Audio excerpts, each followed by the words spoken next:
দেখি নতুন বই কার। মোনালিসা তুমিও আসোনি আগের দিন। তোমার আর ওর কি রেজিস্ট্রি করে বিয়ে করা আছে নাকি? ও না আসলে তুমি আসবা না, তুমি না আসলে ও আসবা না। আরে সে তো বুঝলাম, ও কেন আসে নাই? কিছুই না, ও আসে নাই জন্য তুমি আসলে। কিসের টেস্ট?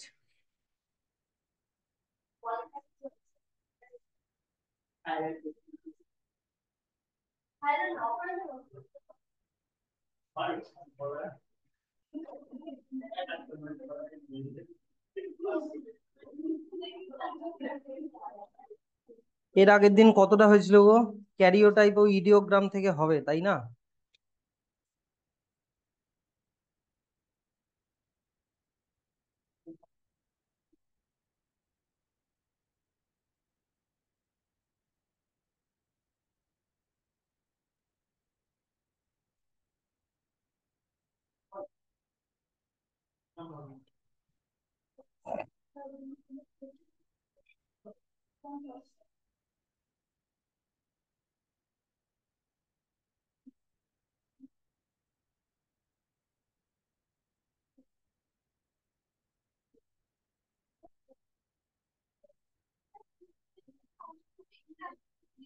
না, এক্সট্রা না। এই নতুন বইতেও আছে, ওগুলা পরে আগে পরে আছে।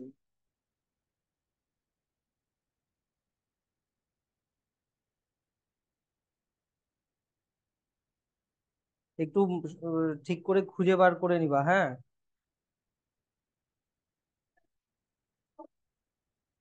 হ্যাঁ, ক্রোমোজোমের। এর আগের দিনই তো বললাম। কি কি অসুবিধা, কোথায় অসুবিধা বলো? ও ক্রোমোজোমীয় তত্ত্ব।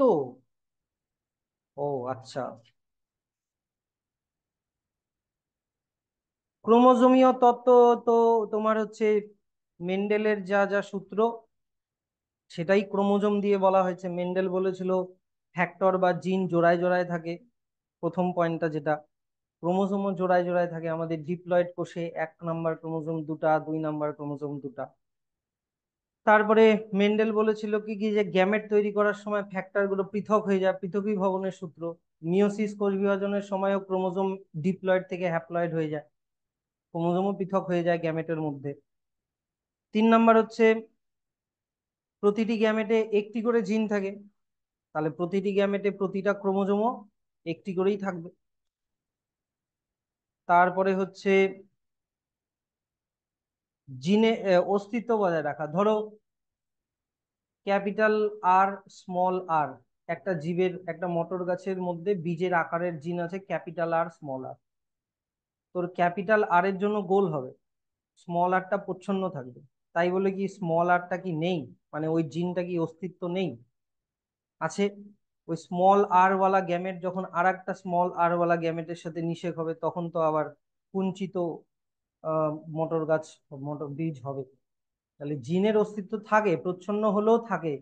সেরকমই ক্রোমোজোমেরও অস্তিত্ব বজায় রাখে।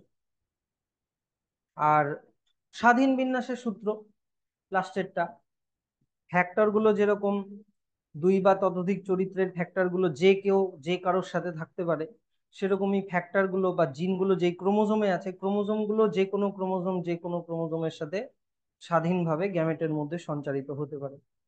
মেন্ডেলের সূত্রগুলাই ক্রোমোজোম দিয়ে বলা। বুঝতে পারলো তো?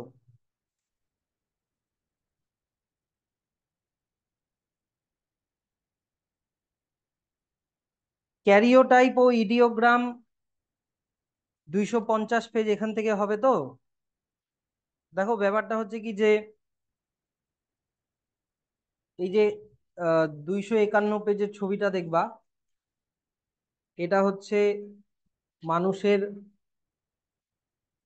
পুরুষদের ক্রোমোজোম গুলোকে সাজানো হয়েছে, আর এখানে স্ত্রীদের ক্রোমোজোম গুলোকে সাজানো হয়েছে। দেখো 1 নাম্বার ক্রোমোজোম কটা আছে? এই যে এটাতে দেখো 1 নাম্বার ক্রোমোজোম কটা? দুটা। 2 নাম্বার ক্রোমোজোম দুটা। 3 নাম্বার ক্রোমোজোম দুটা।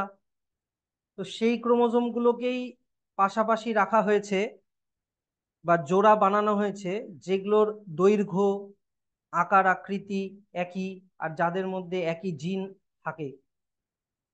তো সেই ধরনের ক্রোমোজোম একটা ক্রোমোজোম জোড়ার প্রতিটি ক্রোমোজোমকে পরস্পরের পরস্পরের কি বলে, কি ক্রোমোজোম বলে? সমসমস্ত ক্রোমোজোম বা হোমোলোগাস ক্রোমোজোম বলে। তো তার এখানে ধরে নাও যেই ক্রোমোজোম জোড়াটাতে 1 নাম্বার দেওয়া আছে, ওখানে যেই দুটা ক্রোমোজোম আছে তাদের দৈর্ঘ্য দেখো প্রায় একই, তাদের মধ্যে একই জিন আছে। বুঝতে পারলে তো? সেরকমই আবার আহ দেখো 1 নাম্বার ক্রোমোজোমটা অনেকটা লম্বা, 2 নাম্বার ক্রোমোজোমটা একটু ছোট, 3 নাম্বারটা আরেকটু ছোট, তাই না? 4 নাম্বারটা আরেকটু ছোট, ক্রমশ ছোট ছোট হতে আছে। এরকমই হয় আমাদের কোষের জিনগুলো, এরকমই হয়। সবগুলো কোষের ক্রোমোজোম গুলো এরকমই হয়, তার কারণ সবগুলা ক্রোমোজোমের মধ্যে সেম জিন থাকে না, সবগুলা ক্রোমোজোমের মধ্যে সম পরিমাণ ডিএনএ থাকে না, তাই ছোট বড় হয়। আর যেগুলার মধ্যে সমপরিমাণ ডিএনএ আছে সেগুলা সমস্ত ক্রোমোজোম, তাদেরকে একটা জোড়ার মধ্যে রাখা হয়। তো এরকম 23টা জোড়া আমাদের হবে ছেলেদের। লাস্ট জোড়াতে কি হবে? এক্স ওয়াই, ছেলে হলে এক্স ওয়াই। আর মেয়েদের ক্ষেত্রে লাস্ট জোড়াতে কি হবে? X x. তাই শুধুমাত্র মেয়েদের মধ্যেই, মানুষের ক্ষেত্রে বা কিছু তোমার হচ্ছে আহ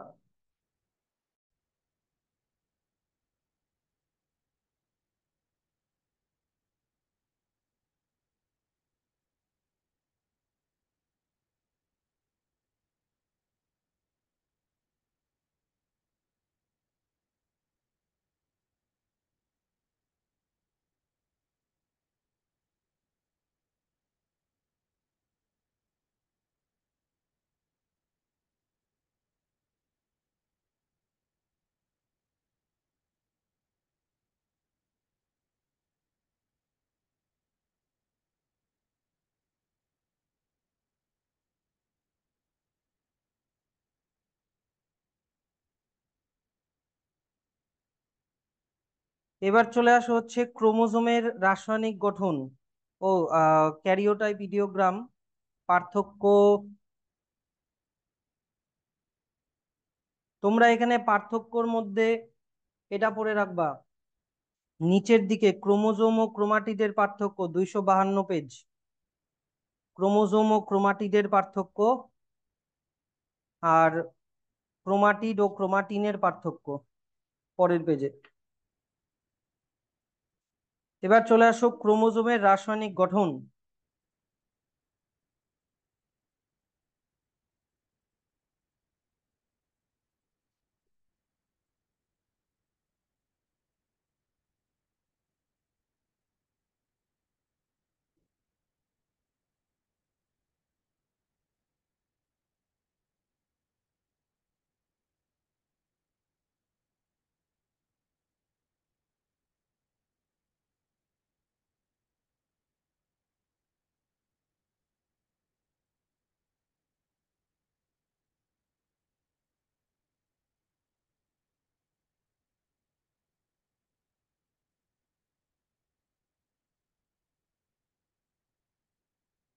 ক্রোমোজোম কি কি দিয়ে তৈরি? আমরা জানি ইউক্যারিওটিক কোষের ক্রোমোজোম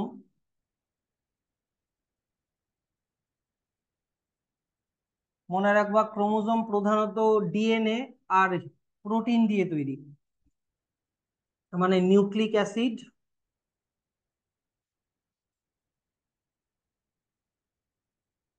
অ্যাসিড অর্থাৎ ডিঅক্সি রাইবো নিউক্লিক অ্যাসিড মানে ডিএনএ, আর হিস্টোন প্রোটিন দিয়ে তৈরি। Histone protein. এবার হিস্টোন প্রোটিন সাধারণত ক্ষারীয় হয়। আর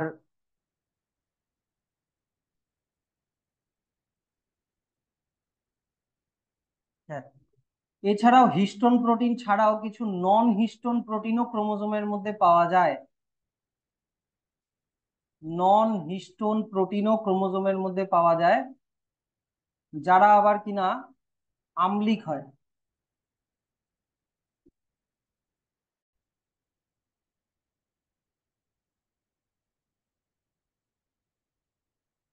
দেখো, ডিএনএ তৈরি হচ্ছে রাইবোজ শর্করা। পরের চ্যাপ্টারে ডিএনএর গঠন একদম বুঝাই দেবো, ক্লাস 11-এও ছিল। রাইবোজ শর্করা, তারপরে হচ্ছে নাইট্রোজেন ক্ষার বা নাইট্রোজেন যুক্ত বেস, আর একটা হচ্ছে ফসফেট গ্রুপ।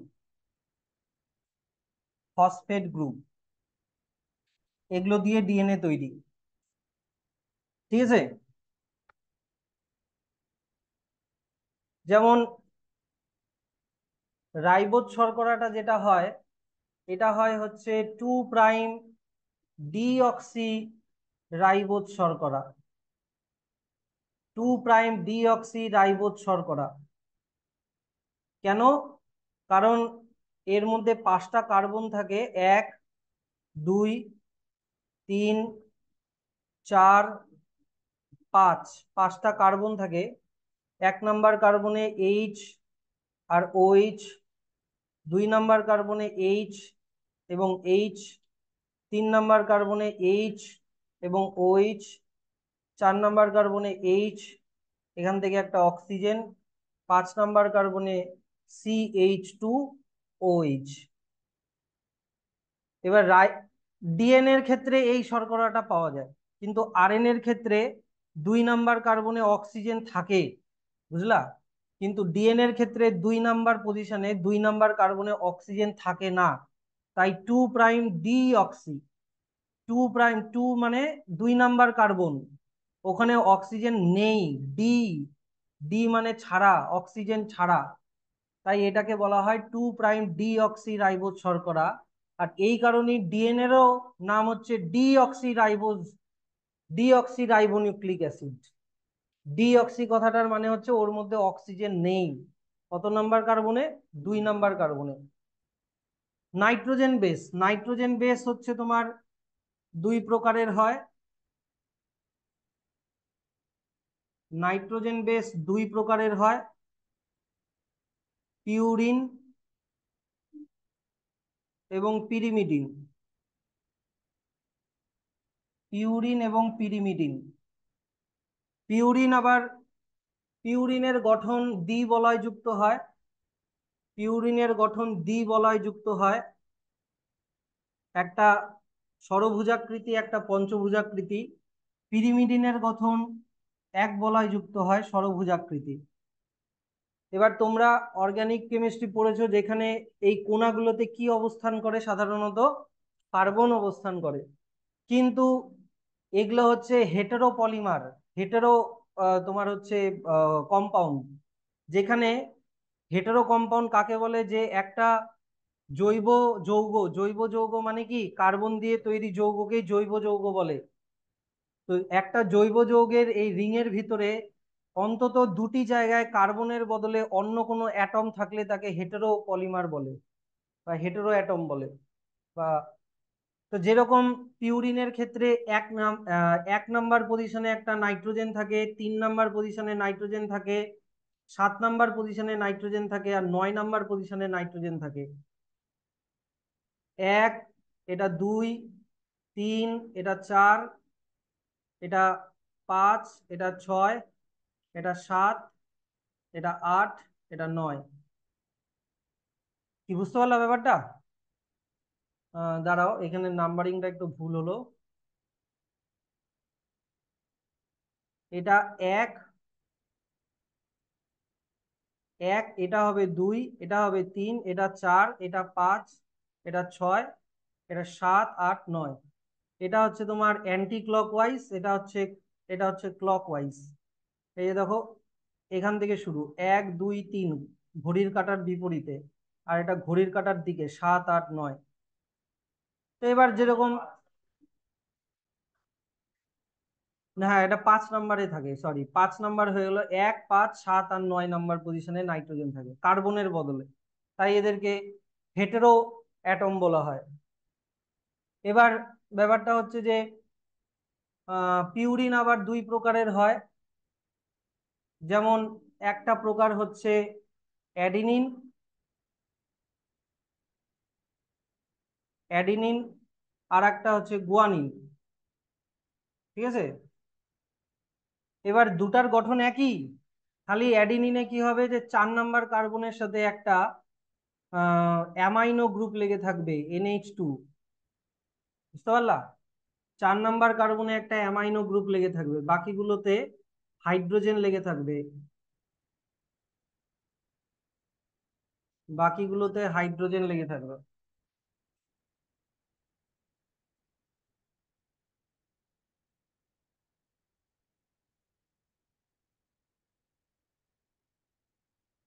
এবার কার্বনের ভ্যালেন্সি কত?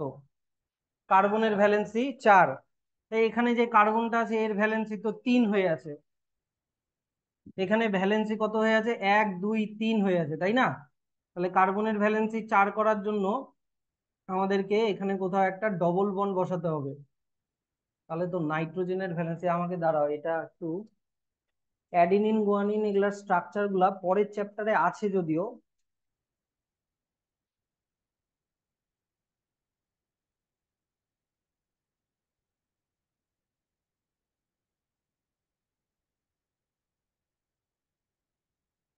ও, আমি নাম্বারিংটা ভুল করছি তো।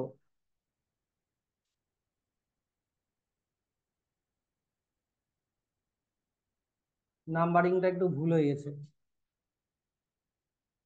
333 পেজে পেয়ে যাবা।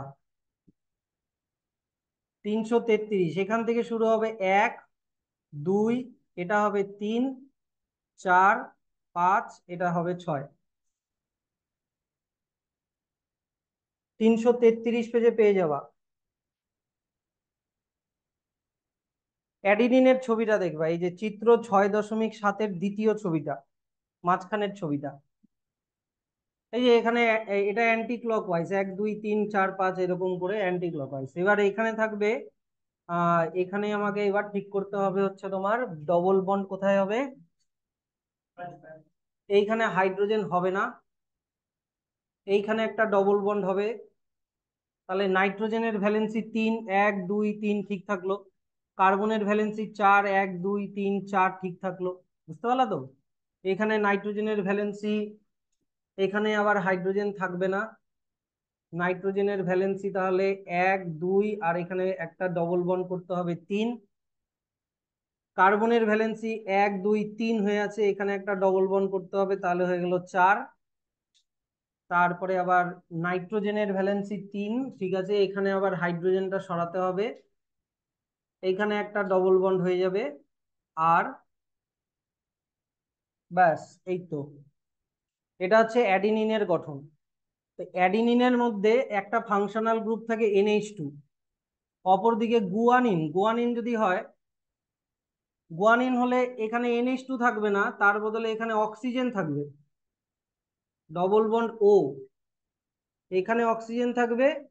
আর 2 নাম্বার পজিশনে হচ্ছে অ্যামাইনো গ্রুপ থাকবে, এখানে থাকবে NH2, বুঝতে পারলা? ঠিক করে আমাদেরকে ইয়েগুলো ডবল বন্ড গুলো ঠিক করে করে দিতে হবে, মোটামুটি এটাই হবে। এটা হচ্ছে আবার গুয়ানিনের স্ট্রাকচার।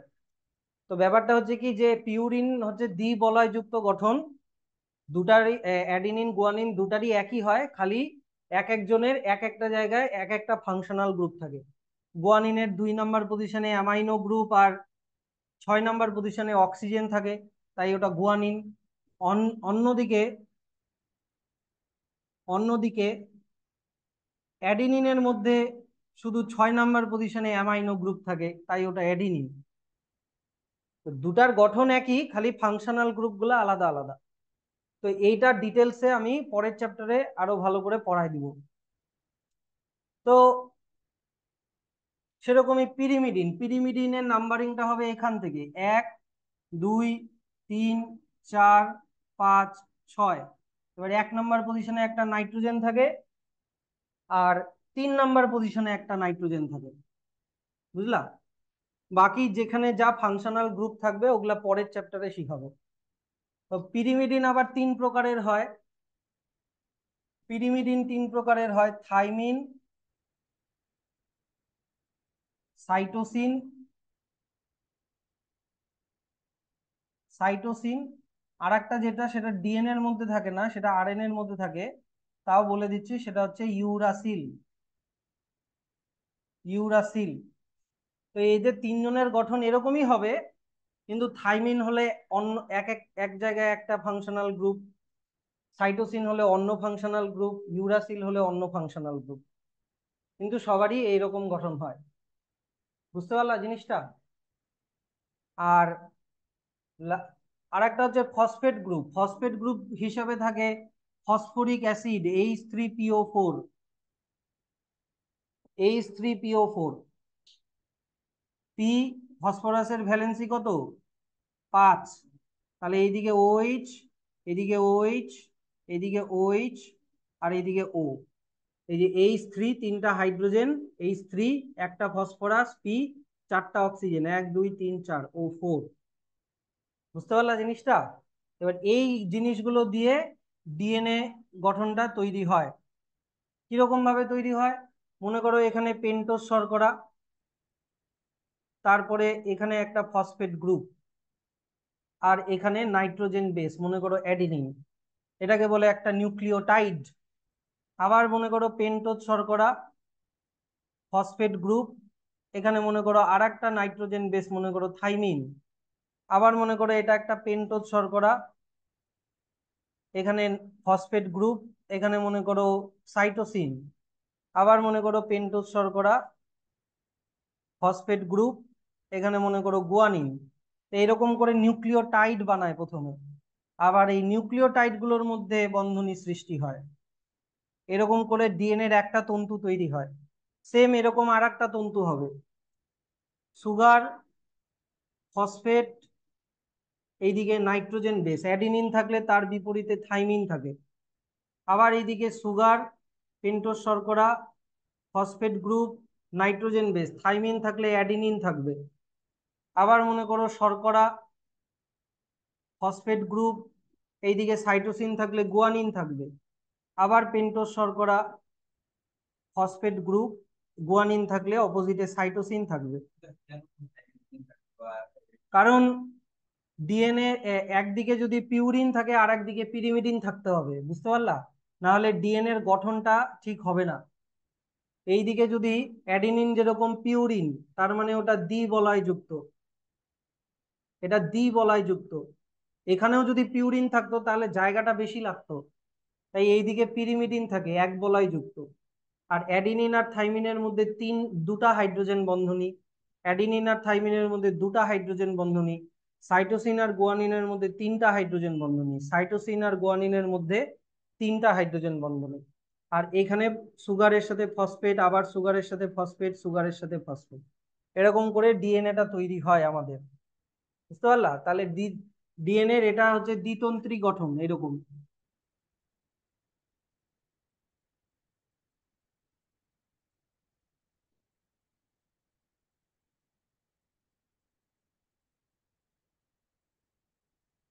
ডিএনএর দ্বিতন্ত্রী গঠন, এই তন্তুগুলোর মধ্যে সুগার, ফসফেট, সুগার, ফসফেট এরকম করে থাকে।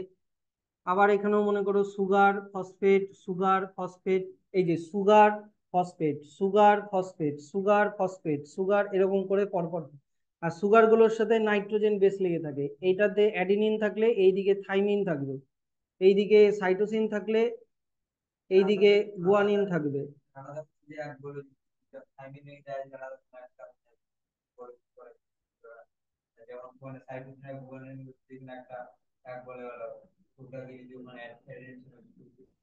সাইটো না, ওটা ম্যাচ খাবে না ওদের সাথে, ম্যাচ খাবে না মানে অ্যাডিনিনের সাথে সাইটোসিন বলতে যাচ্ছ, কারণ থাইমিনও একটা পিরিমিডিন, সাইটোসিনও একটা পিরিমিডিন, তাই তো? ওটাও এক বলয়, এটাও এক বলয়।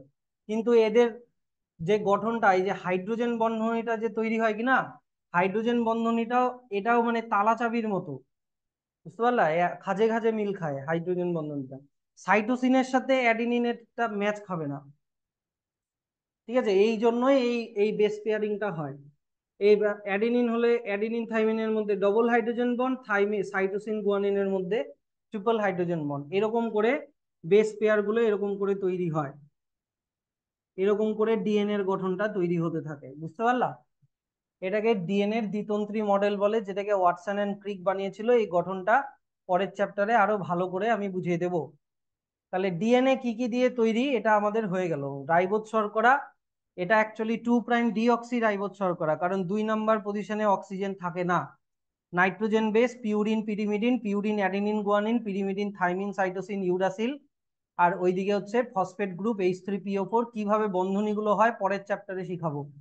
এই বন্ধনীটাকে, সুগারের সাথে নাইট্রোজেন গ্রুপের বন্ধনীকে বলে গ্লাইকোসাইডিক বন্ড, সুগারের সাথে ফসফেট গ্রুপের বন্ধনীকে বলে এস্টার বন্ড, আর এই নিউক্লিওটাইডের বন্ধনীকে বলে ফসফোডাই এস্টার বন্ড। এগুলা পরের চ্যাপ্টারে আমি আরো ভালো করে শিখাবো কিভাবে বন্ধনীগুলা তৈরি হচ্ছে। হ্যালো। হ্যাঁ, হ্যাঁ,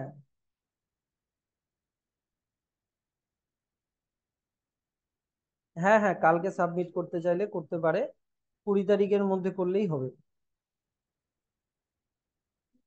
ঠিক আছে, নিয়ে আসো। হ্যাঁ, হ্যাঁ, হ্যাঁ, হ্যাঁ, হ্যাঁ, ও আমার নামটাই দিয়ে দিই। হ্যাঁ, হ্যাঁ, হ্যাঁ, হ্যাঁ, ঠিক আছে। আচ্ছা, আচ্ছা, আচ্ছা। হ্যাঁ, হ্যাঁ, হ্যাঁ, চ্যানেল ফাইলেই পাঠিয়ে দিই। ঠিক আছে, হ্যাঁ, হ্যাঁ, হ্যাঁ।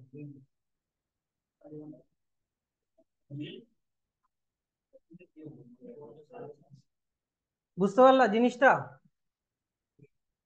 এবার চলে আসি হচ্ছে হিস্টোন প্রোটিন। হিস্টোন প্রোটিন হচ্ছে আহ হিস্টোন প্রোটিন হচ্ছে এক ধরনের ক্ষারীয় প্রোটিন। হিস্টোন প্রোটিন হচ্ছে 3 রকমের হিস্টোন মনোমার, 4 রকমের হিস্টোন মনোমার থাকে: H1, H2, H3 এবং H4।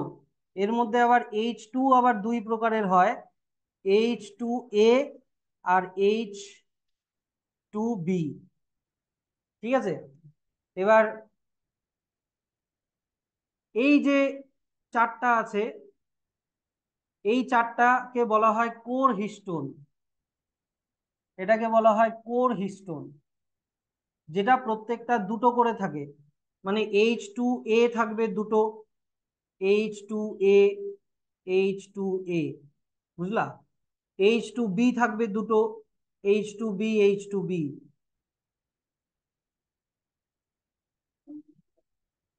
বুঝলা? H3 থাকবে দুটো, পিছন দিকে আঁকাচ্ছি। H3 থাকবে দুটো, আবার H4ও থাকবে দুটো, পিছন দিকে আছে মনে করো। তাহলে 4 × 2 টোটাল কটা হলো? 8টা, তাই কি না? এই কোর হিস্টোন বলা হয় এটাকে, যেটাকে বলা হয় হিস্টোন অক্টামার। অক্টা মানে কত? 8টা। হিস্টোন অক্টামার। ঠিক আছে। এবার এইটাকে এইটাকে পেঁচিয়ে পেঁচিয়ে ডিএনএ অবস্থান করে। এইটাকে পেঁচিয়ে পেঁচিয়ে ডিএনএ অবস্থান করে। আর এই প্যাচটাকে ধরে রাখে হচ্ছে H1। প্যাচটাকে ধরে রাখে, বাইরের থেকে ধরে রাখে হচ্ছে H1। তো ওটা কোরের মধ্যে H1, সরি, H1টা কোর হিস্টোনের মধ্যে থাকে না, ও বাইরে থাকে, তাই ওটা আলাদা। বুঝতে পারলা? আর এই গঠনটাকে কি বলা হয়? এই গঠনটাকে বলা হয় নিউক্লিওজোম। এই গঠনটাকে বলা হয় নিউক্লিওজোম। এবার ডি ডিএনএ এর ফুল ফর্ম কি? ডিঅক্সি রাইবো নিউক্লিক অ্যাসিড, তাই কি না? আর হিস্টোন কিরকম? হিস্টোন হচ্ছে ক্ষারীয়। হিস্টোন হচ্ছে ক্ষারীয়, তাই কি না? তো অ্যাসিড হাইড্রোজেন আয়ন ছাড়ে, তাই কি না? হাইড্রোজেন আয়ন ছাড়ার জন্য অ্যাসিড নেগেটিভলি চার্জড হয়ে যায়, আর ক্ষার হাইড্রোজেন আয়ন গ্রহণ করার জন্য ও পজিটিভলি চার্জ হয়ে যায়। এই জন্য হিস্টোনকে ডিএনএ পেঁচিয়ে থাকতে পারে, পজিটিভটাকে নেগেটিভটা আকৃষ্ট হয়ে পেঁচিয়ে থাকে। ডিএনএ কেন অ্যাসিডিক হয় সেটা, তার কারণ হচ্ছে ডিএনএ এর মধ্যে একটা যে ফসফেট গ্রুপ থাকে H3PO4, এটার নাম হচ্ছে ফসফরিক অ্যাসিড। বুঝলা? এটার নাম কি? Phosphoric acid. এই অ্যাসিডটা থাকার কারণে ডিএনএও আম্লিক হয়, অ্যাসিডিক হয়। আর ডিএনএ জলীয় দ্রবণে হাইড্রোজেন আয়ন ছাড়ে। আর হিস্টোন কেন অ্যাসিডিক হয়, ক্ষারীয় হয়? হিস্টোন প্রোটিন, প্রোটিন কি দিয়ে তৈরি? অ্যামাইনো অ্যাসিড দিয়ে তৈরি। তো হিস্টোনের মধ্যে দুই ধরনের ক্ষারীয় অ্যামাইনো অ্যাসিড থাকে, যাদের নাম হচ্ছে, হ্যাঁ অ্যামাইনো অ্যাসিডও ক্ষারীয় হয়, যাদের নাম হচ্ছে লাইসিন এবং আর্জিনিন। লাইসিন এবং আর্জিনিন, এই ধরনের ক্ষারীয় অ্যামাইনো অ্যাসিড থাকার জন্য হিস্টোন প্রোটিনও ক্ষারীয় হয়। ঠিক আছে, এছাড়াও কিছু নন হিস্টোন প্রোটিনও থাকে যারা আবার আম্লিক হয়। নন হিস্টোন প্রোটিনও থাকে যারা আবার আম্লিক হয়, ওদের মধ্যে আবার আম্লিক অ্যামাইনো অ্যাসিড থাকে। আম্লিক অ্যামাইনো অ্যাসিড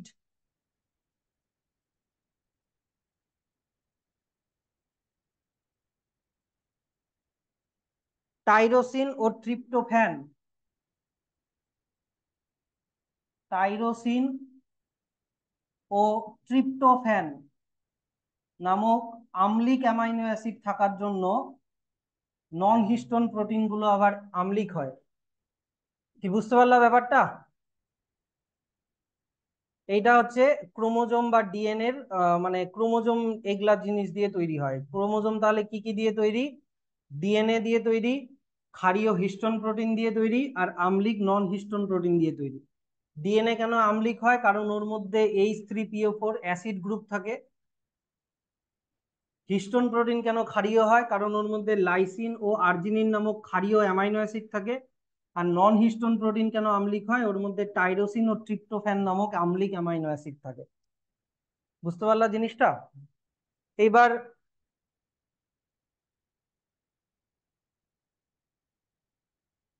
আহ যদি ডিএনএ এর বদলে আমাদের আরএনএ হয়, কারো কারোর জেনেটিক মেটেরিয়াল আরএনএও হতে পারে। আরএনএ হলে ওর মধ্যে থাকবে রাইবোজ শর্করা, আর ডিএনএ হলে ওর মধ্যে থাকবে 2' ডিঅক্সি রাইবোজ শর্করা। এটা থাকে আরএনএ এর মধ্যে, এটা থাকে ডিএনএ এর মধ্যে। পার্থক্য কিছুই না, 2 নাম্বার কার্বনে এখানে অক্সিজেন থাকবে যদি আরএনএ এর হয়, আর যদি ডিএনএ এর হয় তাহলে ডিঅক্সি, তার মানে 2 নাম্বার কার্বনে অক্সিজেনটা থাকবে না। আর একটা পার্থক্য হচ্ছে যে আরএনএ এর মধ্যে থাইমিনের বদলে ইউরাসিল থাকে, থাইমিন থাকে ডিএনএ এর মধ্যে, আর ইউরাসিল থাকে শুধু আরএনএ এর মধ্যে। বাকিগুলো ডিএনএ আরএনএ দুজনের মধ্যেই পাওয়া যায়, বাকিগুলো ডিএনএ আরএনএ দুজনের মধ্যেই পাওয়া যায়। এটা হচ্ছে ডিএনএ আর আরএনএ এর গঠনগত পার্থক্য। বুঝতে পারলা? আর একটা হচ্ছে কি, আরএনএ এর আর একটা পার্থক্য কি ডিএনএ থেকে, যে ডিএনএ দ্বিতন্ত্রী হয় কিন্তু আরএনএ একতন্ত্রী হয়। তাই এখানে বেস পেয়ার অত লক্ষ্য করা যায় না। হ্যাঁ, যদি এমআরএনএ হয় আর এইদিকে যদি অ্যাডিনিন থাকে, এইদিকে যদি ইউরাসিল থাকে, তাহলে বেস পেয়ার হয়ে যাবে আবার। কিন্তু যদি এরকম সোজা হয় বা হালকা ব্যাকাটেরা হয়, তাহলে এর অ্যাডিনিনের বিপরীত পাশে কোনো ওর কোরেসপন্ডিং বেসটা নাই, ইউরাসিল নাই, তাহলে এখানে বেস পেয়ার হবে না। হ্যাঁ, হ্যাঁ টিআরএনএ, টিআরএনএ তে হবে, কারণ টিআরএনএ এরকম একটাই তন্তু দিয়ে তৈরি কিন্তু পেঁচানো। তো এইদিকে যদি অ্যাডিনিন থাকে, এইদিকে ইউরাসিল থাকলে হবে। বুঝলা? এদিকে যদি গুয়ানিন থাকে, এদিকে যদি সাইটোসিন থাকে, তাহলে আবার হবে। বুঝতে পারলা? তো আরএনএ একতন্ত্রী, আরএনএ 3 প্রকারের হয়, একদম সোজা হলে এমআরএনএ, একটু পেঁচানো হলে আরআরএনএ, আর যদি এরকম আকৃতির হয় তাহলে টিআরএনএ। আর এই আরএনএ গুলো মিলে প্রোটিন তৈরিতে সাহায্য করে, যেটা আমরা পরের চ্যাপ্টারে পড়বো। এখানে কিন্তু ডিএনএ তে কিন্তু অ্যাডিনিনের বিপরীতে থাইমিন থাকবে, কিন্তু আরএনএ তে থাইমিনের বদলে কি থাকে? ইউরাসিল থাকবে, অ্যাডিনিনের বিপরীতে ইউরাসিল থাকবে। বুঝতে পারলা তো? ওগুলো আরো পরে আরো ভালো করে বলে দেবো। তাহলে এবার ব্যাপারটা হচ্ছে কি যে তোমরা হচ্ছে ক্রোমোজোমের রাসায়নিক গঠনে চলে আসো 253 পেজে।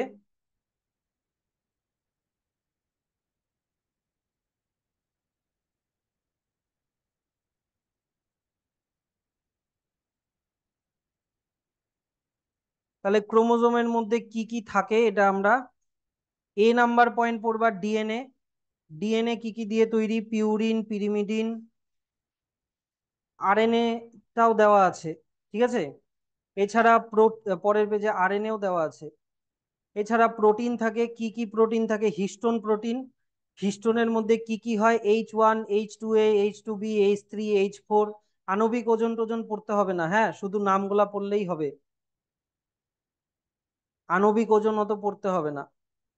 আর হিস্টোন প্রোটিন কেন ক্ষারীয় হয়? ওর মধ্যে কি কি অ্যামাইনো অ্যাসিড থাকে? লাইসিন ও আর্জিনিন। দেখো হিস্টোন প্রোটিনের দ্বিতীয় লাইনে লেখা আছে লাইসিন ও আর্জিনিন, পেয়েছো? এবার চলে আসো নন হিস্টোন প্রোটিন। নন হিস্টোন প্রোটিন পড়বা হচ্ছে, প্রথম লাইনটা আন্ডারলাইন করো, হিস্টোন ছাড়াও ক্রোমোজোমে যে প্রোটিনগুলি থাকে তাদের সামগ্রিকভাবে নন হিস্টোন ক্রোমোজোমাল প্রোটিন বলে। আর তারপরে পড়বা হচ্ছে, লাস্টের লাইনটা পড়বা, অনেক এনএইচসি মানে নন হিস্টো ক্রোমোজোমাল প্রোটিন টাইরোসিন ও ট্রিপ্টোফ্যান অ্যামাইনো অ্যাসিড সমৃদ্ধ বলে এগুলি আম্লিক প্রকৃতির হয়। পেয়েছো তো?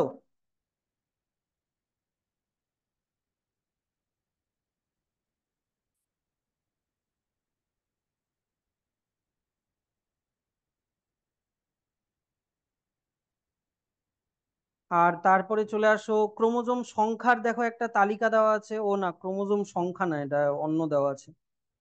এবার চলে আসো পরের পেজে, ক্রোমোজোমের পরাণু গঠন এবং আণবিক বিন্যাস। এগুলা এই চ্যাপ্টারে কেন দিছে আমি বুঝতে পারছি না, এগুলা পরের চ্যাপ্টারে দেওয়ার কথা ছিল। পরের চ্যাপ্টারে কি ডিএনএ গঠনটা অল্প দিছে ও, ক্রোমোজোমটা এখান থেকে আর দেয় না, এখান থেকে ক্রোমোজোমটা ওখানে পাস করে দিছে।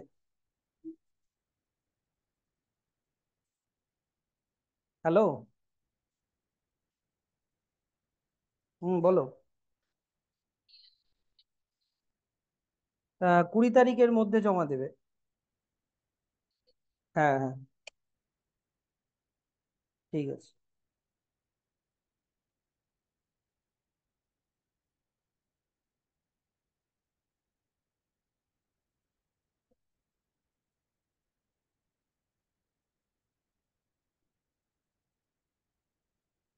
আচ্ছা, এবার তোমাদেরকে একটা জিনিস আমি বলি, সেটা হচ্ছে,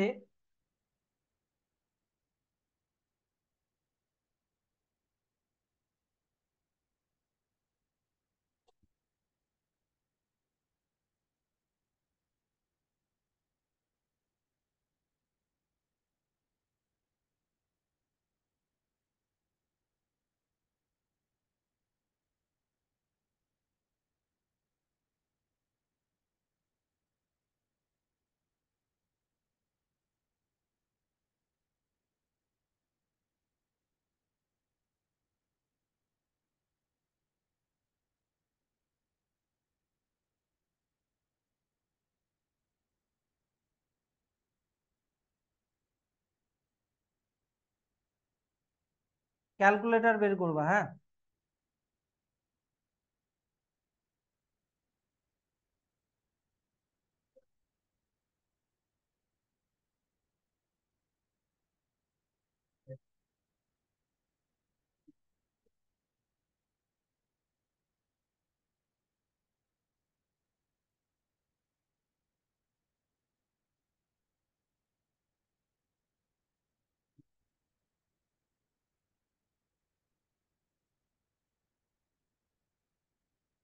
একজন বের করো তাহলেই হবে।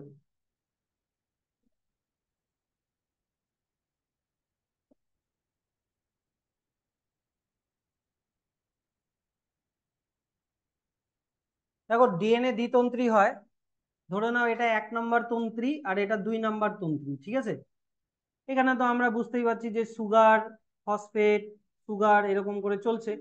এইদিকেও সুগার ফসফেট, সুগার ফসফেট করে চলছে। ভিতরের দিকে নাইট্রোজেন ক্ষারগুলো আছে, অ্যাডিনিন থাকলে থাইমিন, এইখানে গুয়ানিন থাকলে সাইটোসিন, বুঝতে পারলা তো? তো ব্যাপারটা হচ্ছে যে, ধরে নাও এই পয়েন্টটা থেকে ভাবো, এই পয়েন্টটাতে কোন তন্তুটা উপরের দিকে আছে? 1 নম্বরটা, তাই না?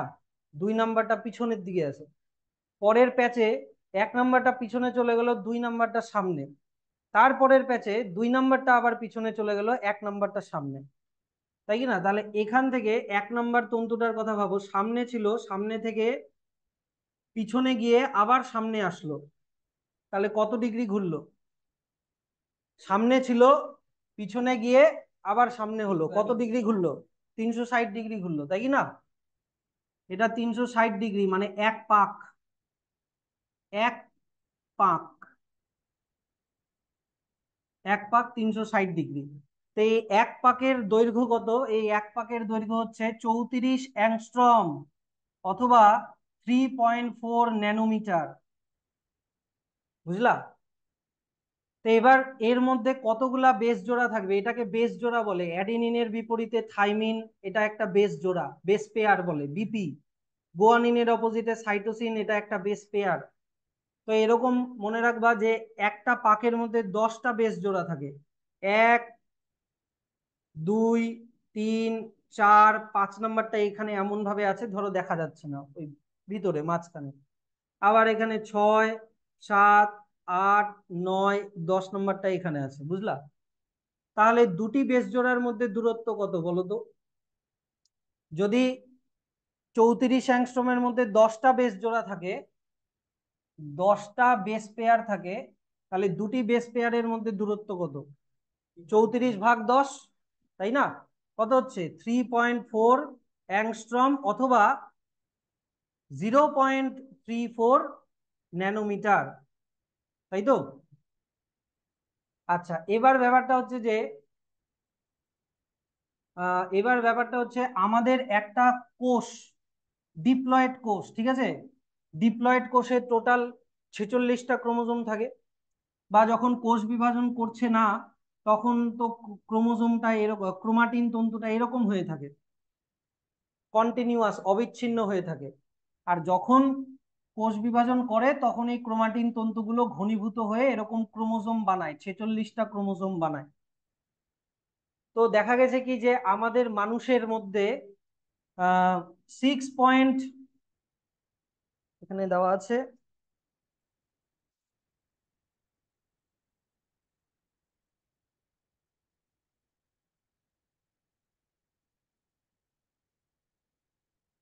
আমার এক্সাক্ট নাম্বারটা মনে পড়ছে না, বাট আমি বলে দিচ্ছি। আমাদের মানুষের ক্রোমোজোমে টোটাল হচ্ছে, সবগুলা ক্রোমোজোম মিলায়, বা এইখানে ডিএনএ এর মধ্যে যতটা বড় ডিএনএ আছে, তার মধ্যে 6.4 × 10⁹ এতগুলো বেস পেয়ার লক্ষ্য করা যায়। মানুষের ক্রোমোজোম, যতগুলো ক্রোমোজোম আছে সবগুলা ডিএনএ মিলালে, বা এখানে এটা তো ইন্টারফেস দশাতে যে ক্রোমোজোমটা আছে বা ক্রোমাটিন তন্তুটা আছে, এর ডিএনএ এর মধ্যে 6.4 × 10⁹ এতগুলা বেস পেয়ার লক্ষ্য করা যায়। তাহলে যদি প্রতিটা বেস পেয়ারের মধ্যে দূরত্ব যদি 0.34 ন্যানোমিটার হয়, তাহলে এতগুলা বেস পেয়ারের দৈর্ঘ্য কত হবে? দুটি বেস পেয়ারের দূরত্ব যদি 0.34 ন্যানোমিটার হয়, তাহলে এতগুলা বেস পেয়ার মিলে কতটা দৈর্ঘ্য হবে? এটা ইন্টু 0.34 ন্যানোমিটার, তাই কি না? এটা ইন্টু 0.34 ন্যানোমিটার, তাহলে কত ন্যানোমিটার হয় বলো?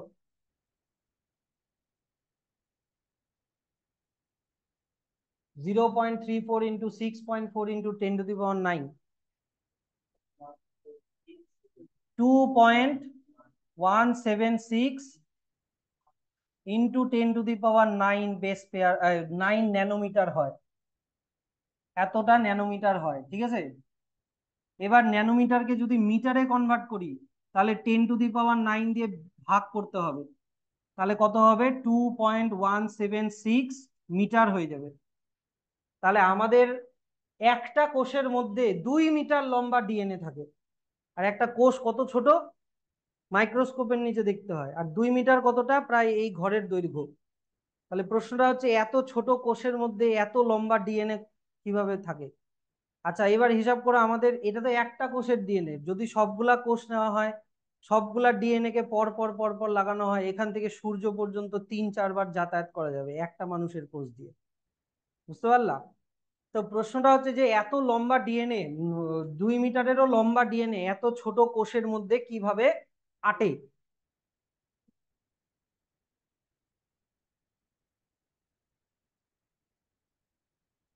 তো 8-এ হচ্ছে এইভাবেই যে যখন একটা কোষ ইন্টারফেস দশায় আছে, ইন্টারফেস দশা মনে আছে তো ক্লাস 11-এর, মানে কোষটা যখন বিভাজন করছে না তখন তো অবিচ্ছিন্ন ভাবে থাকে, গোটা ডিএনএটাই এরকম পেঁচিয়ে পেঁচিয়ে থাকে।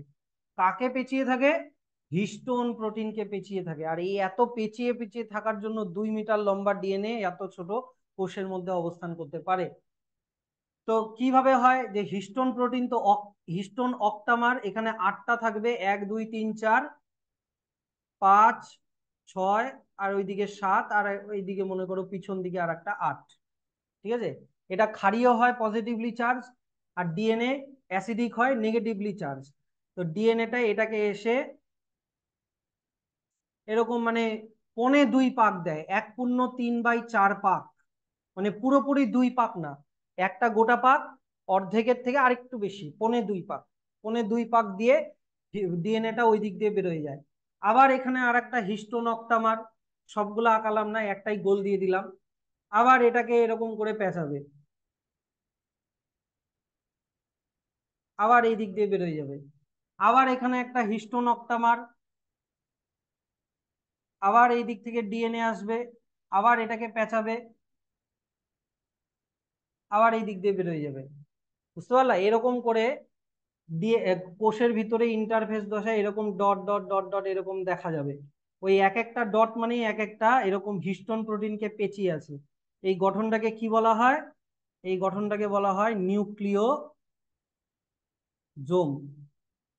বুঝতে পারলা তো? এবার এখানে H1টা কোথায় থাকবে? H1টা থাকবে হচ্ছে বাইরের দিকে। H1টা বাইরে সুই সুতার মতো ডিএনএটাকে আটকে রাখবে, H1। আর ভিতরে H2A, H2B, H3 আর H4 দুটা দুটা করে থাকবে। H1টা থাকবে বাইরের দিকে, এরকম সুই সুতার মতো আটকে রাখবে। H1টা বাইরের দিকে থাকবে, বুঝতে পারছো তো? এরকম করে নিউক্লিওজোম গঠন হয়। তো মাঝখানের এই হিস্টোন গুলোকে কি বলা হয়? মাঝখানের এই হিস্টোন গুলোকে কি বলা হয়? Core histone.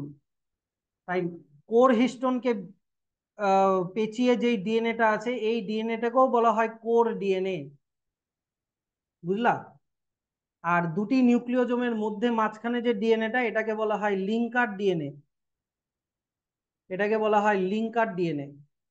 তো দেখা গেছে কি যে কোর ডিএনএ এর মধ্যে কম বেশি 166টা বেস পেয়ার থাকে, আর লিঙ্কার ডিএনএ এর মধ্যে 8 থেকে 110টা বেস পেয়ার থাকে। মানে ওভারঅল টোটাল দেখতে গেলে কাছাকাছি 200টা বেস পেয়ারের মতো থাকে। বুঝতে পারলা জিনিসটা? বইতে হয়তো একটু এদিক ওদিক আলাদা কিছু লেখা থাকতে পারে, কম বেশি এরকমই হয়, দেখে দেখে নিবা বই থেকে। কোনো কোনো জায়গায় 146 লেখা আছে, বুঝতে পারলা? কোথাও আবার এখানে 64 লেখা আছে, কোথাও 46 লেখা আছে, একটু দেখে নিবা। মোরলেস 200টা বেস পেয়ার থাকে। তো এরকম করে পেঁচিয়ে পেঁচিয়ে ইন্টারফেস দশায় পাওয়া যায়। কিন্তু যখন একটা কোষ বিভাজন হচ্ছে মাইটোটিক ফেজ, তখন তো নিউক্লিয় পর্দা অবলুপ্ত হয়, নিউক্লিওলাস অবলুপ্ত হয়, প্রোফেজ দশাতেই অবলুপ্ত হয়ে যায়, তাই না? আর এস দশা থেকে ইন্টারফেজের এস দশাতেই কি হয়ে যায়? ডিএনএ রেপ্লিকেশন হয়ে যায়, আর এরকম করে ক্রোমোজোম গঠন করে, একই না? তো ব্যাপারটা হচ্ছে যে ক্রোমোজোমের মধ্যে ডিএনএ কিভাবে অবস্থান করে, এই হিস্টোন ডিএনএ সবই থাকে ক্রোমোজোমের মধ্যে, খালি কি হয় আরো পিছিয়ে যায়, আরো অনেক অধিক কুণ্ডলীকৃত হয়ে যায়। বুঝতে পারলা? তো এই গঠনটা থেকে, এই যে এই গঠনটা থেকে এই গঠনে যাওয়ার জন্য টোটাল 4টা লেভেলের কয়েলিং হয়, 4টা লেভেলের প্যাচ হয়, 4টা লেভেলের প্যাচ হয়। এটা হচ্ছে ফার্স্ট লেভেল, এটা ফার্স্ট লেভেল। ঠিক আছে, যেখানে মনে করো এটা একটা, মনে করো এক একটা জাংশনে এক একটা নিউক্লিওজোম আছে, বুঝলা? এরকম করে ভাবো, এখানে একটা নিউক্লিওজোম, এখানে একটা নিউক্লিওজোম, আবার এখানে একটা নিউক্লিওজোম, মাঝখানে এটা লিঙ্কার, ভাবো লিঙ্কার ডিএনএ। তো হয় কি যে এই প্যাচের উপরে আবার প্যাচ খায়, বুঝতে পারলা? যখন ক্রোমোজোম গঠন করে, এটাকে ক্রোমোজোমের ঘনীভবন বলে, সেই প্যাচের আবার প্যাচ খায়, আর উপরে আবার প্যাচ খায়। এই যে দেখো এই ছবিটা দেখো কিরকম ভাবে প্যাচাচ্ছে। এই যে এটা ফার্স্ট লেভেল, এইটা হচ্ছে ফার্স্ট লেভেল। তারপরে এই যে 255 পেজে তারপরে প্যাচের উপরে প্যাচ খাচ্ছে সেকেন্ড লেভেল, তারও প্যাচ খায় থার্ড লেভেল, অতিরিক্ত কুণ্ডলীকৃত হয়ে থাকে, যেটা কিনা এই যে এই ছবিটা দেখলে আরো ভালো বুঝতে পারবা, দেখো কতটা ঘনীভূত হয়ে গেছে। ফোন পুরোনো দিনের ল্যান্ডলাইনের যে আহ, ফোনের যে তারটা ছিল না, ওরকম লাগে দেখতে। এটাকে ডিএনএর ঘনীভবনের সোলেনয়েড মডেল বলে, সোলেনয়েড মডেল। ঠিক আছে। 256 পেজে উপরের দিকে এ নাম্বার ছবিটা, এই যে নিউক্লিওজোমের ছবি পেয়ে যাওয়া, দুটা নিউক্লিওজোম মাঝখানে লিঙ্কার ডিএনএ পেয়েছো তো? এই যে দুটা নিউক্লিওজোম মাঝখানে লিঙ্কার ডিএনএ, ঠিক আছে। আর core histone, core core protein, core DNA, এগুলো সবই কিন্তু লেখা আছে। তো কি বলা হয় এই ঘটনাটাকে, কি বলা হয় এই ঘটনাটাকে বলা হয় ডিএনএ প্যাকেজিং। ঠিক আছে। এই যে প্যাচ খেয়ে খেয়ে, প্যাচ বলাটা আমার ঠিক না, এটাকে বলা উচিত ঘনীভূত হওয়া। এটাকে বলা উচিত ঘনীভূত হওয়া। একেবারে ঘনীভূত হয়ে একেবারে, প্লাস ক্রোমোজোম যখন বানায় কিনা, ডিএনএ থেকে অনেক, এই কোষের ভিতর থেকে অনেক জলও বের হয়ে যায়। এবার একটা দ্রবণ থেকে তুমি যদি জল বের করে দাও, তাহলে দ্রবণটা ঘন হবে না লঘু হবে? ঘন হয়ে যাবে। তো এইরকম জল বের হয়ে যাওয়ার জন্য আরো ঘনীভূত হয়ে যায়। আর কোন দশাতে বলো, কোষ বিভাজনের কোন দশাতে ক্রোমোজোম ভালো লক্ষ্য করা যায়? মেটাফেজ দশা। ঠিক আছে, মেটাফেজ দশাতে আরো ভালো করে লক্ষ্য করা যায়। তাহলে দেখো ক্রোমোজোমের পরাণু গঠন, এখান থেকে আমরা কি কি পড়বো?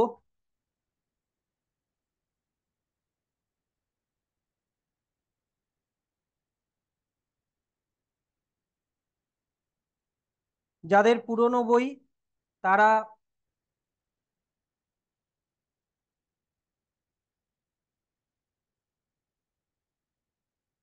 যাদের পুরনো বই তারা বের করো হচ্ছে পেজ নাম্বার, হ্যাঁ হ্যাঁ হ্যাঁ, 257। কি? সত্যি? ও হ্যাঁ, তাই তো, 257, ঠিকই তো।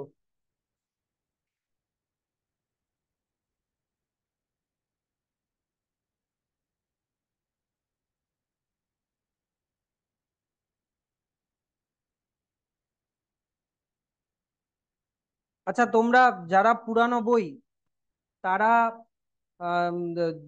ক্রোমোজোমের রাসায়নিক গঠন 253 পেজ বের করো, 253 পেজ বার করো।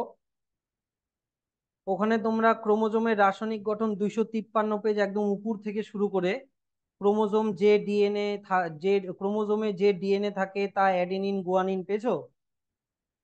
253 পেজ, 253। একদম শুরুর লাইন থেকে, একদম ওখান থেকে ব্র্যাকেট করো, একদম 255 পেজে যে তালিকাটা আছে, 255 পেজে যে তালিকাটা আছে, তালিকার ওপরে আম্লিক প্রকৃতির হয়, পেয়েছো? বোল্ড করে লেখা আছে, অত অব্দি ব্র্যাকেট ক্লোজ করো, এর মাঝখানে সবই পড়ে নিবা। এটা নতুন বইতে দাগাই দিছি অলরেডি, তোমাদেরকেও দিয়ে দিলাম। আর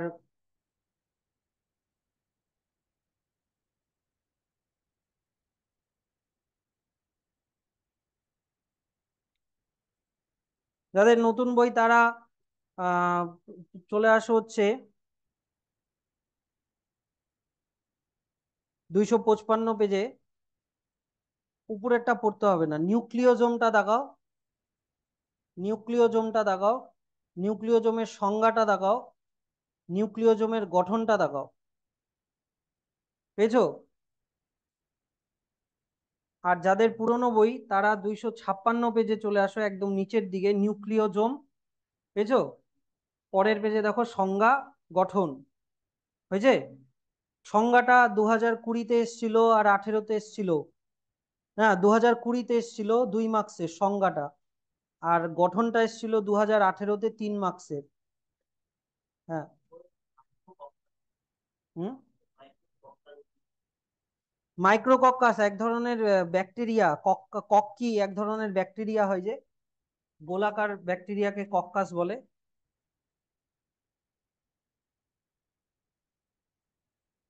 তারপরে হচ্ছে হ্যাঁ, পুরনো বই 255, 257, নতুন বই 256। হিস্টোন প্রোটিন, এগুলা অলরেডি আমি বলে দিয়েছি। তারপরে হচ্ছে DNA, A number core DNA, B number linker DNA, পাচ্ছ তো? এগুলো সব আলোচনা করা হয়ে গেছে।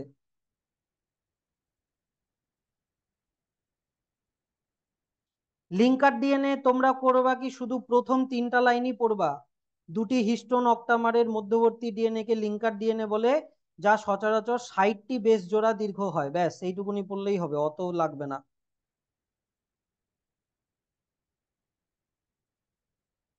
আর কোর ডিএনএ এর মধ্যে মোটামুটি 146টা থাকে, তো লেখাই আছে। আর তোমরা 258 পেজে ডিএনএ, কোর ডিএনএ পেয়েছো? 258 পেজে পেয়েছো? তারপরে বি নাম্বারে লিঙ্কার ডিএনএ। তোমরাও লিঙ্কার ডিএনএ শুধু প্রথম লাইনটাই পড়বা, ঠিক আছে? আচ্ছা, এবার চলে আসো হচ্ছে ক্রোমোজোম ঘনীভবনের ধাপ। যারা পুরানা বই তারা প্রথম ধাপ পাবা 256 পেজে। প্রথম ধাপ পাবা 256 পেজে। দ্বিতীয় ধাপ পাবা হচ্ছে 258 পেজে। আর যাদের নতুন বই তাদের পরপরই দেওয়া আছে, প্রথম ধাপ, দ্বিতীয় ধাপ, তৃতীয় ধাপ, চতুর্থ ধাপ, টোটাল 4টা ধাপে হয় কিন্তু, হ্যাঁ। ও না, সরি সরি, 3টা ধাপে হয়। 3টা ধাপে হয়, সরি। তো ক্রোমোজোম ঘনীভবনের ধাপ, ঠিক আছে, এটা 2023-এ এসছিল, 3 মার্কসের। 2023-এ এসছিল 3 মার্কসের। এই যে ক্রোমোজোম ঘনীভবনের ধাপ 257 পেজে। প্রথম ধাপ, দ্বিতীয় ধাপ, আর 3 নম্বর পেজে, এই তো পরের পেজে তৃতীয় ধাপ। আর যাদের পুরনো বই তাদেরকে ছাড়া ছাড়া করেই পড়তে হবে। প্রথম ধাপটা পড়তে হবে 256 থেকে, দ্বিতীয় ধাপটা পড়তে হবে 258 থেকে, আর তৃতীয় ধাপটা পড়তে হবে 259 থেকে। অবশ্যই সোলেনয়েড মডেলটাই তো খুব ইম্পর্টেন্ট। তোমরা ক্রোমোজোম ঘনীভবনের দ্বিতীয় ধাপে শুধু সোলেনয়েড মডেল পড়বা, এই নাম্বারটা। 259 পেজে যে জিগজ্যাগ মডেল আছে ওটা পড়ার দরকার নেই, ঠিক আছে?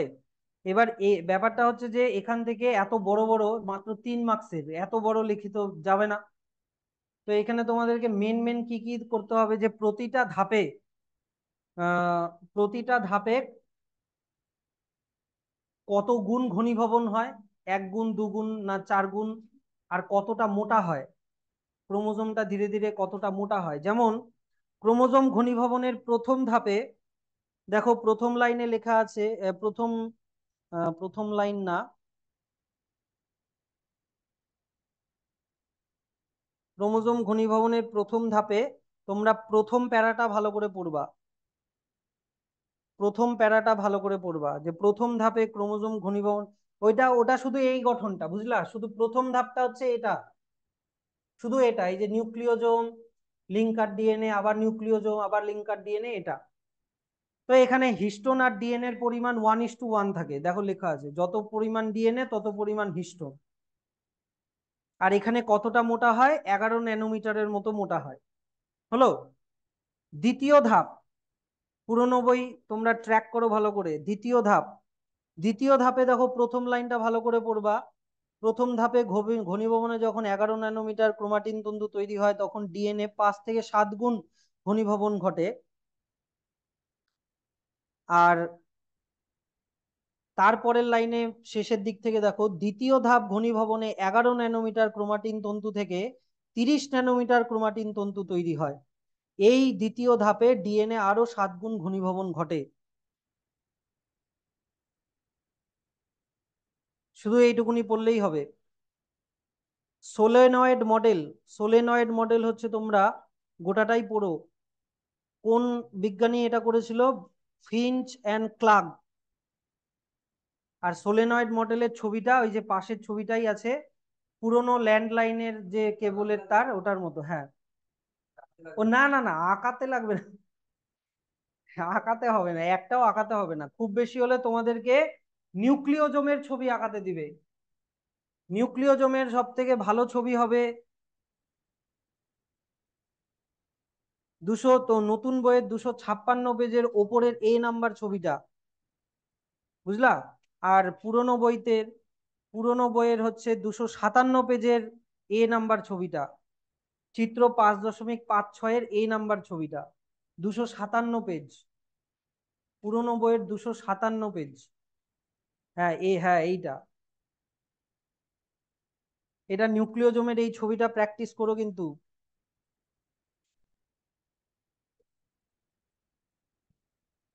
আচ্ছা, ক্রোমোজোম ঘনীভবনের তৃতীয় ধাপ থেকে কি পড়বা? যে এখানে পড়বা হচ্ছে প্রথম লাইনটা কোন দশাতে হয়, মেটাফেজ দশাতে হয়, সর্বাধিক ঘনীভূত।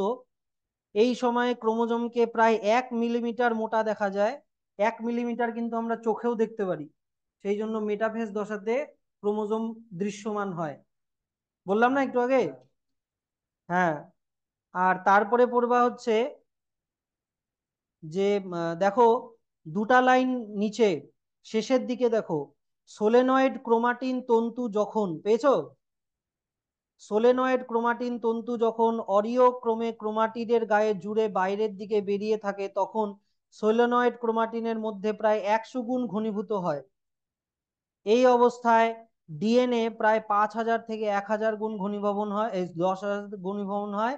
এই অবস্থায় ঘনীভবনের অনুপাত দাঁড়ায় 10,000:1, মানে ডিএনএ থাকে 10,000, হিস্টোন থাকে 1। হ্যালো? হ্যাঁ বলছি।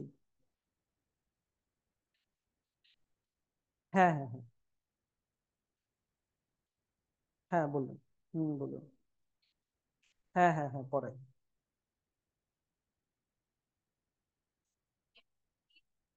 হুম। ও আছে। আচ্ছা তাহলে আমি এই 8:30টার দিকে ফোন করি। ঠিক আছে ঠিক আছে। হ্যাঁ হ্যাঁ হ্যাঁ আমি করবো। হ্যাঁ। তো ব্যাপারটা হচ্ছে যে ঘনীভবনের ধাপ 3 মার্কসের জন্য এত বড় তো লেখা পসিবল না। এই কয়েকটা লাইন লিখবা, কত গুণ ঘনীভবন হচ্ছে, ডিএনএ আর হিস্টোনের অনুপাত, আর কতটা মোটা হচ্ছে। তার সাথে অ্যাডিশনাল কিছু ইনফরমেশন, যেমন মেটাফেজ দশায় সব থেকে ভালো দৃশ্যমান হয় এগুলা। আর না হলে রায়ো মার্টিনের সাজায় লেখা যাবে, আর ওখানেও বড়ই আছে। 2023-এ এসেছিল, 24-এ আসে নাই, তাহলে 25-এ আসার চান্স আছে। এই যে যেটা 2023-এ আসছিল না, এটা বললাম যে। এবার তোমরা চলে আসো, পুরনো বই চলে আসো 263 পেজে, আর নতুন বই তোমরা চলে আসো 261 পেজে। হুম। দুশো, আচ্ছা তোমরা 262-তে আসো, 262-তে। আহ ল্যাম্ব্রাস ক্রোমোজোম, পলিটিন ক্রোমোজোম এগুলা পড়ার দরকার নাই। তোমরা যেটা পড়বা হচ্ছে প্রোক্যারিওটিক ক্রোমোজোম আর ইউক্যারিওটিক ক্রোমোজোমের পার্থক্য। দেখো প্রোক্যারিওটিক ক্রোমোজোম ধরো ব্যাকটেরিয়া, ঠিক আছে? ব্যাকটেরিয়ার তো এরকম নিউক্লিয়াস থাকে না, ব্যাকটেরিয়ার নিউক্লিওয়েড থাকে, হ্যাঁ কি না? নিউক্লিয় পর্দাবিহীন অসম্পূর্ণ নিউক্লিয়াস। আর আমাদের কতগুলা ক্রোমোজোম হয় যখন ইন্টারফেজ থেকে মাইটোটিক ফেজে যায়? কতগুলো ক্রোমোজোম হয়? 46টা হয়, তাই কি না? 46টা ক্রোমোজোম হয়, ওদের একটাই ক্রোমোজোম। ক্রোমোজোম তো না, ক্রোমাটিন, ওদের একটাই হয়। এগুলাই এখানে লেখা আছে। আর একটা হচ্ছে যে, এবার চলে আসো ইউক্রোমাটিন আর হেটারোক্রোমাটিন। ইউক্রোমাটিনের সংজ্ঞা,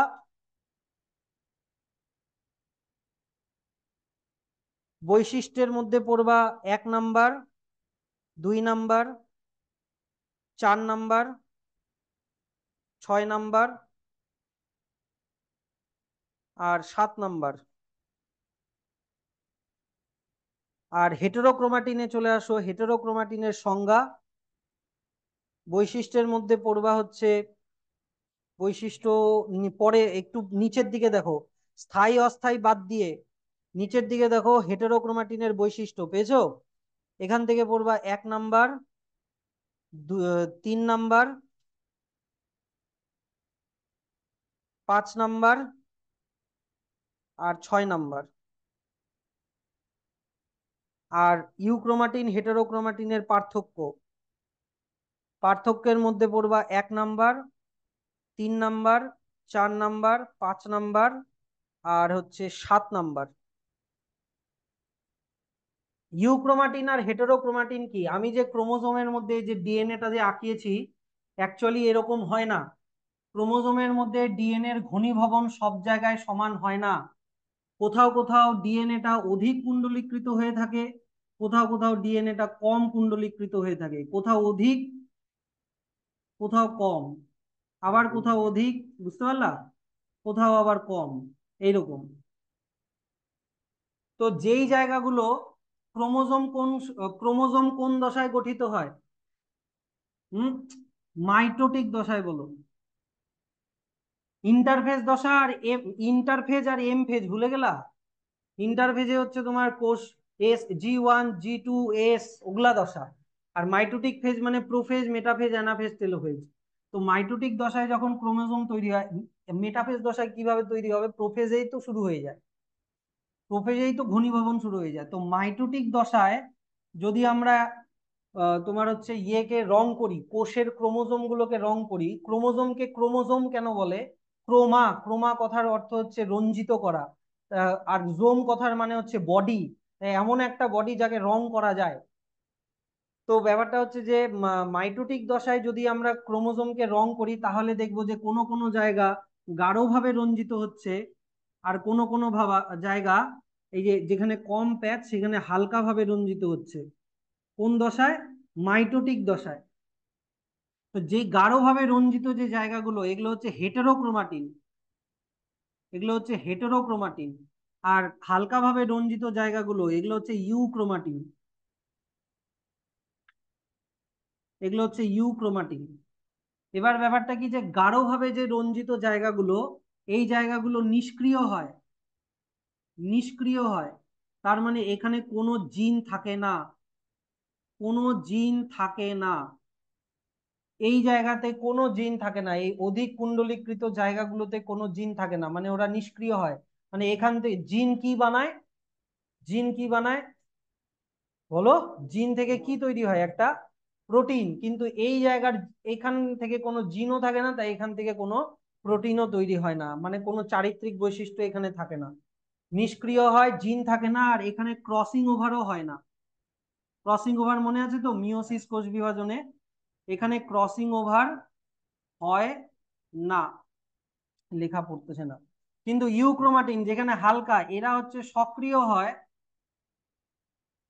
অর্থাৎ এখানে জিন থাকে, মানে প্রোটিন তৈরি হয়, আর তার মাধ্যমে কোনো না কোনো চরিত্র নির্ধারিত হয়। আর এখানে ক্রসিং ওভারও হয়, এখানে ক্রসিং ওভারও হয়। বুঝতে পারলা ইউক্রোমাটিন আর হেটেরোক্রোমাটিনের পার্থক্য? মেনলি আমি 3টা বলে দিলাম, আরো কয়েকটা আছে। এবার প্রশ্নটা হচ্ছে যে স্যার, এটা তো বললাম মাইটোটিক দশায় এই রংটা হয়, কিন্তু ইন্টারফেস দশায় কি রং হয়? ইন্টারফেস দশায় কি হয়? তো ইন্টারফেস দশায় গোটাটাই সমানভাবে গাঢ়ভাবেই রঞ্জিত হয়, তাই ইন্টারফেসটা আমি বলি নাই। কারণ ইন্টারফেজের ইউক্রোমাটিন আর হেটেরোক্রোমাটিন, ক্রোমোজোম তো আর তৈরি হচ্ছে না, তাই ইউক্রোমাটিন হেটেরোক্রোমাটিন অত মানে সুস্পষ্ট ভাবে থাকেও না, তাই গোটাটাই গাঢ়ভাবে রঞ্জিত হয়। মেন হচ্ছে আহ, নিষ্ক্রিয় জিন এগুলোর কথা বলছো?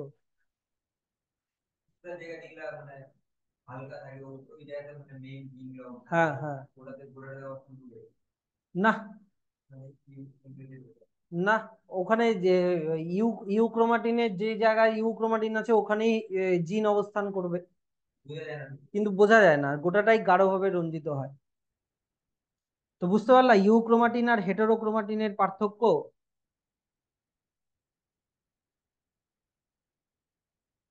তারপরে দেখো তো, দাঁড়াও 1 সেকেন্ড, যাদের পুরনো বই তারা 263 পেজে চলে আসো। আর যাদের নতুন বই তারা, কোথায় গেল এটা?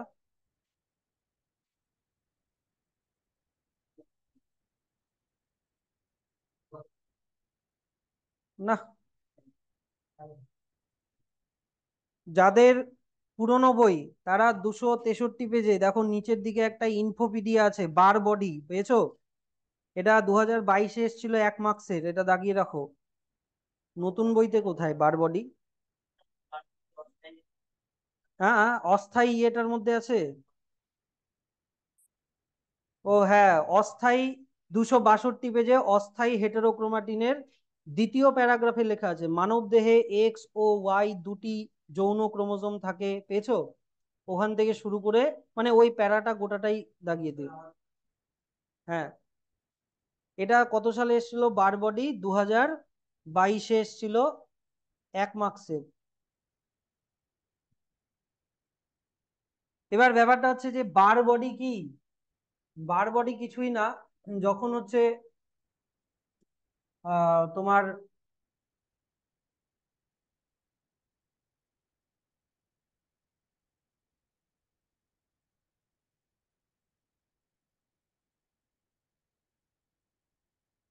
ও মানে সংজ্ঞাটা দেখো তোমরা, স্ত্রী লোকের দেহকোষের নিউক্লিয়াসের গায়ে এবং নিউট্রোফিল শ্বেত রক্তকণিকার নিউক্লিয়াসের ভিতরে ছোট্ট একটি হেটেরোক্রোমাটিন অবস্থান করে, তাকে বার বডি বলে।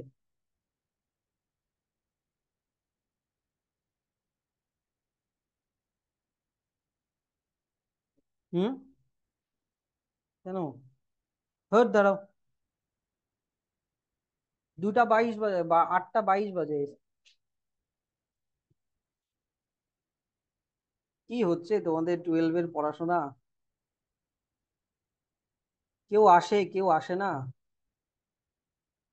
তার মধ্যে আমি বললাম জেনেটিক্স এর একটা দিনও বাদ দিতে, না জেনেটিক্সেই সব বাদ দিচ্ছে, মুরুগ্গা আমার কি।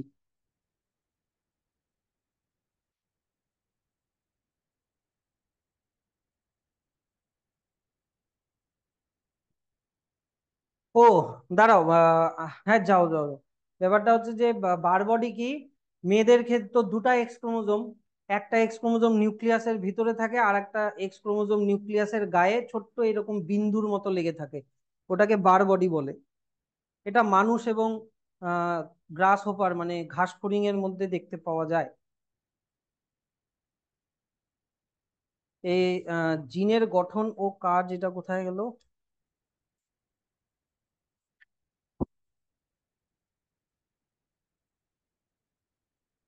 কি ব্যাপার, এতটা কোথায় চলে আসলাম আমি?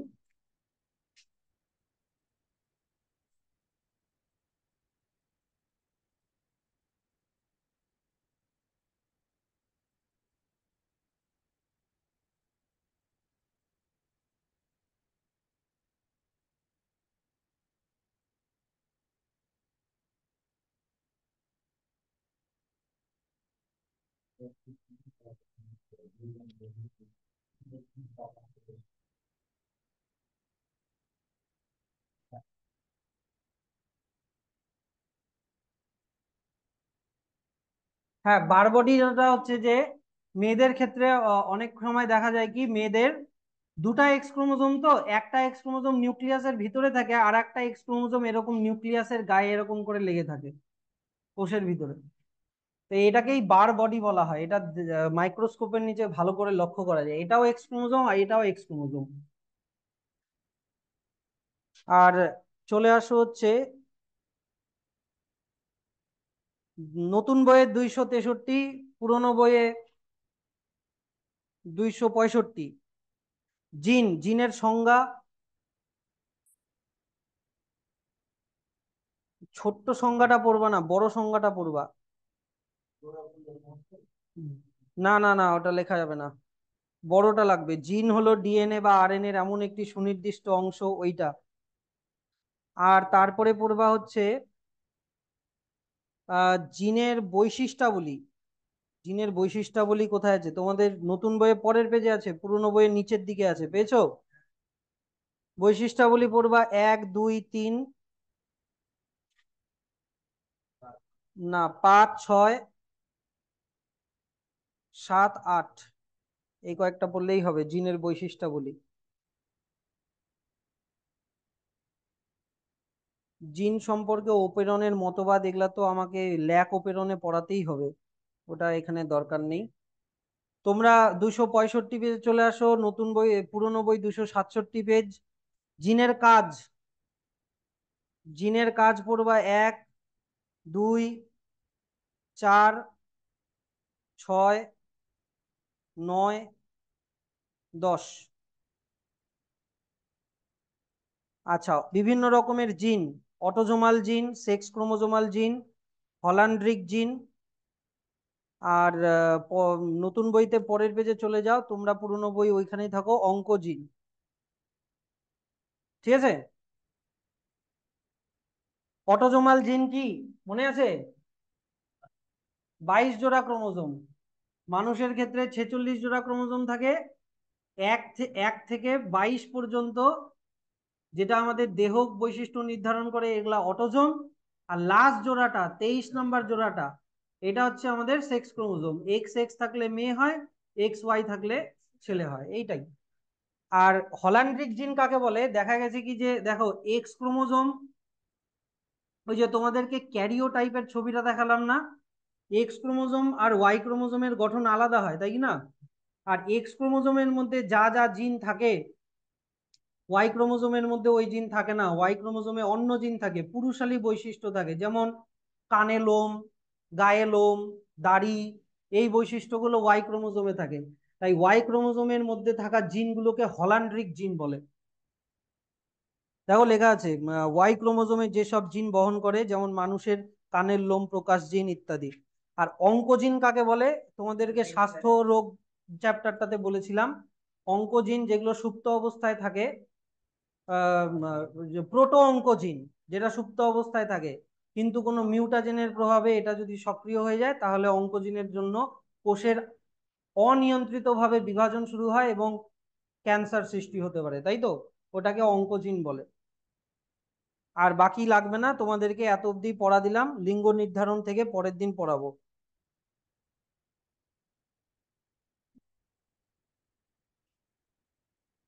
কিচ্ছু লাগবে না, কিচ্ছু লাগবে না, অত টেনশন নিও না।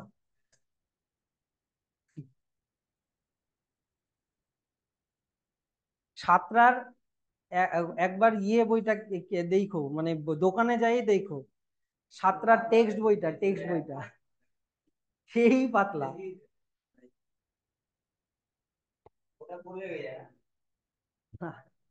এমসিকিউ হবে না ওটা দিয়ে।